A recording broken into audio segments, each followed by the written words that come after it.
Makinis, manipis, minsan madungis, pero masarap. Mwah! I-kiss. Sexy time na. Sexy Mega! Sana sinabi mo. Ganon, simple lang. Pag tinanong ka anong gusto mong ulam, magsabi ka. Ha?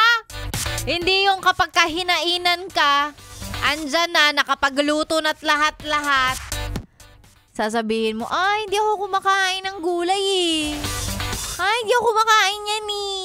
Ay, ayoko yan eh. Ang arte ha. Oh. Ang mga gusto natin sa buhay, mga gusto nating, alam mo, mga bagay-bagay, mga preference natin, dapat dyan, kino-communicate. Dapat dyan, sinasabi. Ganon, hindi yung, alam mo yon, hindi mo, ay, mananahimik ka lang. Tapos, kapag kayo-kayo lang, magrereklamo ka, hindi ganon. Dapat sinasabi mo, ikino-communicate. Kahit ano pa yan, mga bagay na gusto mo, mga bagay na gusto mo makita, mangyari, mga suggestions, feelings, ganon. Sabihin mo. Communicate it. Wow! Communicate it.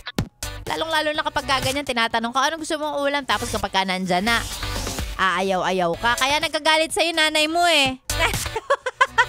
Kaya ka napapagalitan eh. Oh, speaking of, anong ulam natin? Alam mo, may dumating na pansit dito.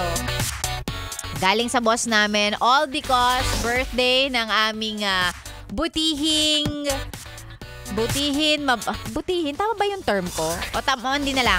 Sabihin ko na lang na birthday ng napakagwapo, napakabait na boss namin na si Sir Juan Elizalde. Sir Juan, happy birthday sa'yo. Hindi ako sure kung mapapakinggan at maririnig mo to, pero Sir Juan, maraming salamat sa papansin. Ang hahaba na ng buhay namin dito. Kasi may pansit din o isang araw eh. Sir Juan, happy birthday. And syempre sa lahat ng may birthday ngayong araw na to, mag-birthday o nag-birthday, happy birthday po sa inyo. More birthdays to come and of course, more blessings. Yan ha, yan dapat ang pinagdadasal. Blessings, good health, ganon. More blessings po sa lahat ng mga nagsiselebrate ng kanilang birthday today. And eto, mag-hello lang din tayo kasi minessage ako ng dati kong professor sa PUP at yung Grab na kaniyang nasakyan ay nakatutok sa Yes FM. Si Kuya Reagan Abrasaldo Bongkawel.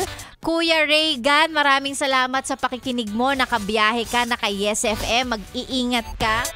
Ganun na rin syempre sa lahat ng mga nakatune in sa atin, whether on air or online man yan. Naka-Facebook Live si Sexy Megan sa FB page ng Yes FM Manila. Maraming salamat sa panonood. Mga nakikinig sa atin dito sa Maynila at sa kung saang sulok ng mundo ng Pilipinas. Thank you very much for tuning in. Pagkatapos si Sexy Megan, syempre susunod na po, Maria Morena, kasama nyo ngayong tanghali hanggang mamayang alas 3. Ako naman, magbabalik po bukas alas 9 hanggang 12 noon yan. Thank you very much at sinamahan mo ako ngayong Wednesday. Para magkaroon ka ng something to look forward to, gusto ko lang sabihin na ang mga sumisweldo ng A15, maaaring pumasok na ngayong araw ang sweldong hinihintay mo.